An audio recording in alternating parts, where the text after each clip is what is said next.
Alors, devenir consultant SEO en 2025, est-ce que c'est encore une bonne idée? C'est une profession qui a complètement changé, qui est devenue, on va le voir, beaucoup plus stratégique et complexe. Dans cette analyse, on va décortiquer ensemble, chiffres à l'appui, comment ce métier a évolué et surtout ce qu'il faut pour réussir aujourd'hui. Avec l'intelligence artificielle qui déferle partout, il y a une question qui est sur toutes les lèvres dans le monde du digital. Le métier de consultant SEO, est-ce que c'est fini? L'idée qu'un robot puisse tout simplement remplacer l'expertise humaine, ça crée une vraie tension. Alors le verdict? La réponse, c'est un grand non. En fait, c'est même le contraire. Loin de signer son arrêt de mort, l'IA a paradoxalement rendu l'expert humain encore plus indispensable. Le jeu a juste changé. On est passé d'un rôle de technicien à celui, bien plus passionnant, de véritable stratège du web. Bon alors, décortiquons un peu cette révolution. Le premier point, évidemment, c'est l'IA. Il faut vraiment arrêter de la voir comme une menace. En réalité, c'est un levier surpuissant qui ouvre de nouvelles portes et qui forcément exige de nouvelles compétences. Le truc avec l'IA, c'est qu'elle a un double tranchant.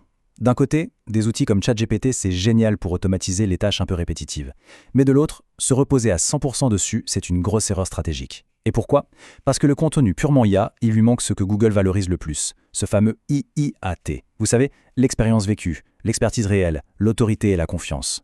C'est ça qui fait toute la différence. Et les chiffres, ils sont sans appel. Une étude de Search Engine Journal montre que 68%, c'est-à-dire plus des 2/3, des contenus entièrement générés par IA voient leur classement s'effondrer en moins de 3 mois. Le message de Google est donc très clair. L'IA, c'est un super assistant, mais ce n'est certainement pas un remplaçant. Du coup, c'est quoi la mission d'un consultant SEO aujourd'hui? Eh bien, ça va beaucoup plus loin que la simple recherche de mots-clés. C'est un rôle qui est devenu vraiment multidimensionnel. En fait, la mission du SEO moderne, elle repose sur 3 piliers qui ne peuvent pas fonctionner l'un sans l'autre. Tout commence par la technique, un audit vraiment pointu pour être sûr que Google peut lire le site sans aucun problème.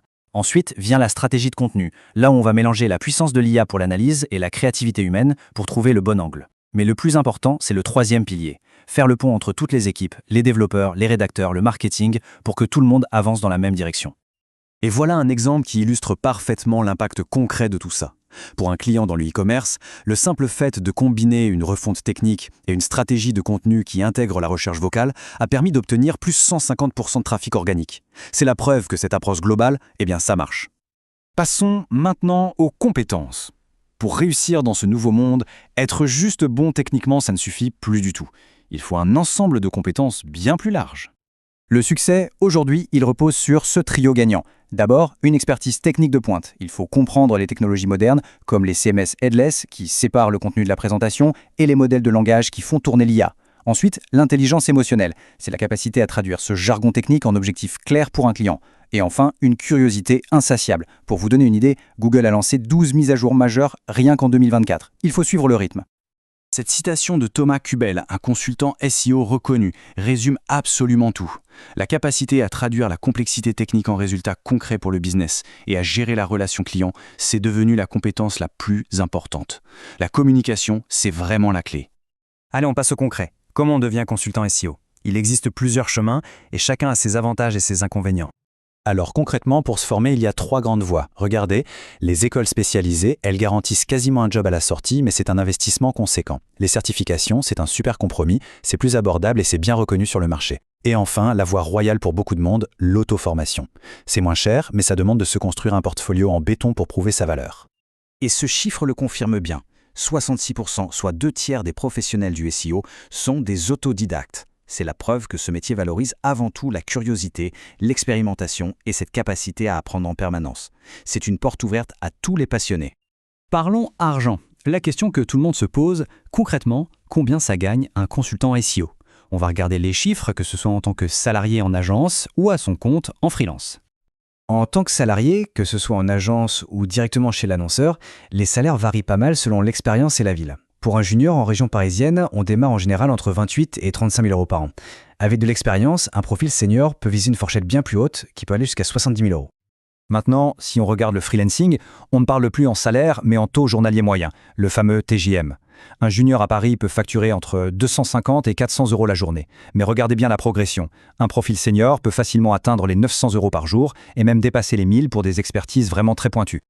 Ce graphique y met bien en lumière le potentiel énorme du freelancing, même quand on débute. Si on ramène ça à l'année, un junior freelance à Paris peut gagner beaucoup plus qu'en agence. D'ailleurs, les sources montrent qu'après 5 ans, les freelances gagnent en moyenne 32% de plus. C'est énorme. Le message à retenir, c'est que la spécialisation, c'est ça qui paye. Maîtriser le SEO technique, l'international, ou encore mieux, l'analyse de données avec des outils comme Python, ça peut faire grimper la rémunération de 15, 25, voire 30%. C'est là que se trouve la plus forte valeur ajoutée. Bon, et maintenant, si on se projette un peu, c'est quoi le web de demain? Quelles sont les grandes tendances qui vont façonner la profession dans les années qui viennent? La recherche vocale, ce n'est plus une petite niche. Aujourd'hui, ça représente plus de la moitié des recherches. Et ça impose une vraie adaptation stratégique. Il faut penser le contenu en termes de questions et de réponses directes pour devenir la meilleure réponse possible pour les assistants vocaux.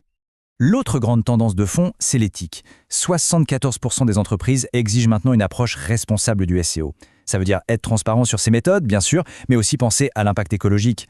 Optimiser un site pour qu'il soit plus léger, qu'il consomme moins d'énergie, c'est bon pour la planète. Et en plus, ça devient un signal positif pour Google.